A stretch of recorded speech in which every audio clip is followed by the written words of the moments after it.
Хайырлы кеш, НТР каналында яңалыклар тапшыруы, студияда Гүлия Нигматуллина, бүгінгі чыгарылышның төп темалары.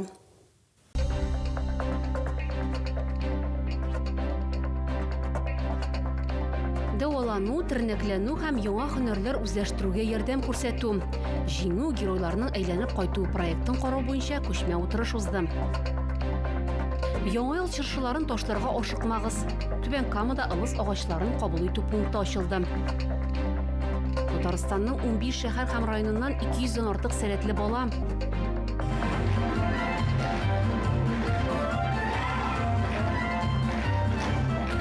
Созвездие йолдызлык фестивале җиңүчеләре, хәрбиләр һәм аларның гаиләләре өчен концерт куйдылар. Түбән Камалар Разил Вәлиевне искә алдылар. Халык язучысына 79 яшь тулган булыр иде.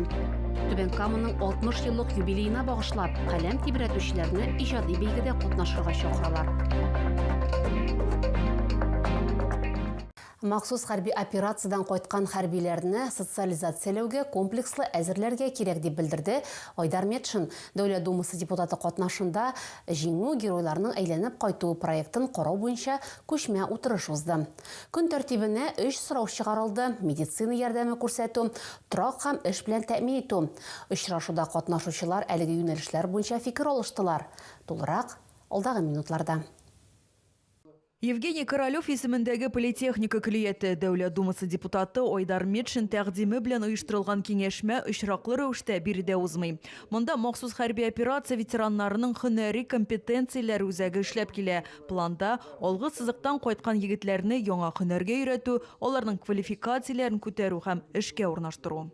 Мы рассматриваем Без һөнәри компетенцияләр үзәге базасында яңадан укыту һәм һөнәри белем бирүнең шартларын, системасын булдыруны карыйбыз. Һәм бу шактый катлаулы сорау, чөнки катнашучылар категориясе белән бәйле чикләүләр булачак. Сүз имгәнүләр алучылар турында бара дип белдерде Айдар Метшин. Бүгенге көндә Түбән Камада төрле категориядәге инвалидлык алган 76 махсус хәрби операциядә катнашучы исәпләнә. Һәркем белән аерым эш алып барырга кирәк дип билгеләп үтте Дәүләт Думасы депутаты. Просим наше председательство. Стос рейсләренә мөрәҗәгать итәсем килә. Әгәр дә үзегезнең районыгызда егетләрнең кайтуларын күрсәгез, Ватанны саклаучылар фондына мөрәҗәгать итегез. Ул Тынычлык проспектындагы 60 адресы буенча урнашкан. Биредә төрле юнәлешләр буенча эш алып баралар дип белдерде Марина Камелина. Профориентация һәм эшкә урнаштырудан тыш җиңү геройларының әйләнеп кайту проекты хәрбиләрне торак белән тәэмин итү һәм сыйфатлы диспансеризация кебек тагын 2 мөһим юнәлешне тормышка ашыра.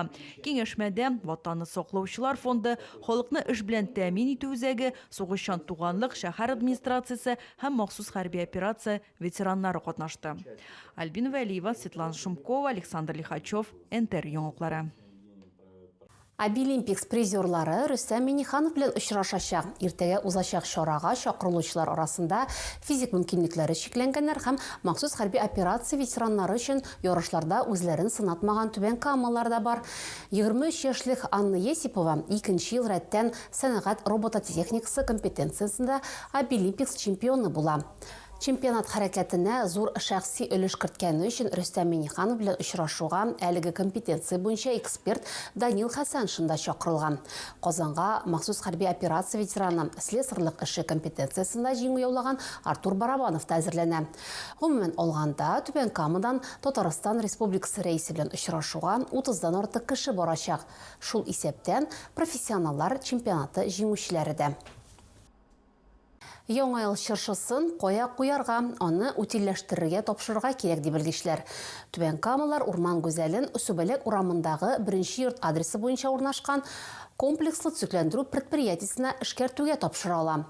Кабул итү эш көннәрендә иртәнге 8дән көндезге 4гә кадәр башкарыла. Җыелган агачлар йомычка итеп эшкәртелә яки ашлама буларак файдаланачак. Чыршыларны тапшырыр алдыннан уенчыклар калмавына инаныгыз, гирлянда һәм мишураны солдырырга онытмагыз. Сөйлер яңалыкларыгыз, уртаклашыр хәбәрләрегез булса, шалтыратыгыз, языгыз килегез. Безнең номер 8917 90 73 077.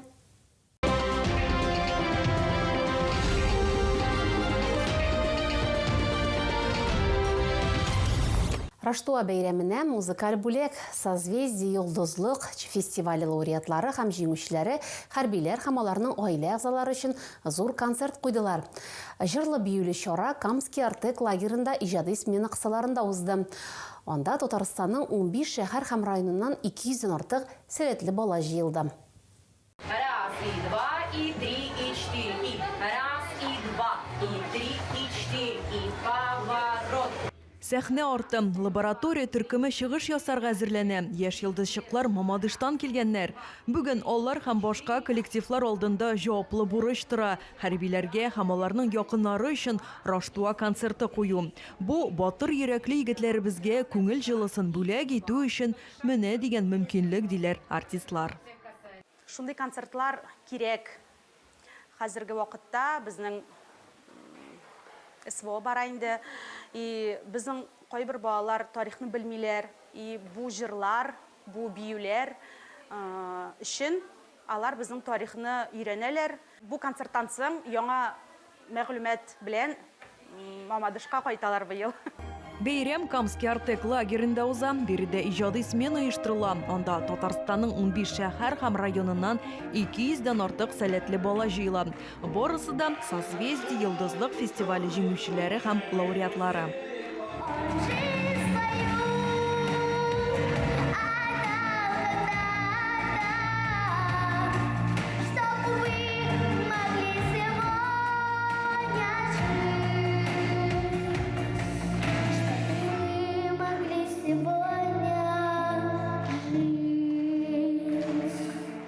Шул җырларны без СВО малайларга һәм кызларга бәйгеләбез, бирәбез, бүләк итәбез.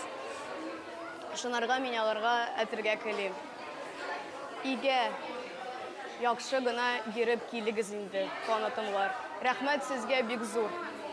Безнең өчен рәхмәт, бөтенсенең созвездие йолдызлык әйтәм. Рәхмәт сезгә. Бер атна дәвамында балалар юл итеп кенә калмыйча вокал осталыгы һәм хореография сәнгате буенча мастер-классларда катнашырга өлгерде. Дәресләрне тәҗрибәле остазлар алып барды. Созвездие йолдызлык фестиваленә 25 ел булды, узган ел. Һәм безнең бөек җиңү безгә шулай ук 80 ел. Менә шу җиңү концертына безнең балалар шул хәтлем чын-чынлап әзерләнгәннәр. Кай вакыт аптырыйсың, каян тапканнар бу җырны дип. Чынлап та иң матур җырлар ул онытылган иске җырлар. Менә безнең балалар шушы җырларны җырлыйлар матур иттереп. Һәм үзләре кичергән шикелле менә шул хисләрне сугыш вакытындагы күрсәтәләр. Менә күз яшьләр белән халык тыңлый, яратып. Концерт җыр-биюләр белән үрелеп барды. Бу ил сакчыларына рәхмәт билгесе дип нәтиҗә ясады Татарстанның сәнгать эшлеклесе, созвездие йолдызлык фестиваленең илһамчысы һәм оештыручысы Дмитрий Туманов.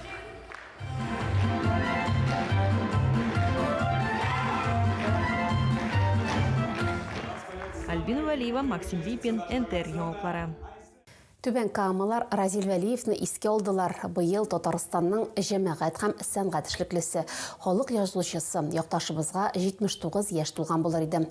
Абдулла Тукай исемендәге үзәк китапханәдә әлеге уңайдан нәрсә, кайда, кайчан дигән интеллектуаль уен оештырылды. Анда укытучылар, китапханәчеләр, язучылар, аксакаллар катнашты. Шәһәрдәшләр Разил Вәлиевнең тормышына, иҗатына кагылышлы сорауларга җавап бирделәр. Исегезгә төшерәм, мөхтәрәм якташыбыз арабыздан киткәнгә быел 3 ел тула.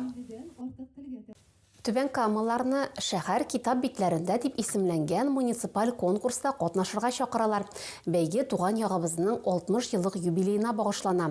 Иҗади чарада 12 яшьтән өлкәнрәк каләм әһелләре катнашала. Эшләр рус һәм татар телләрендә 3 номинация буенча кабул ителә.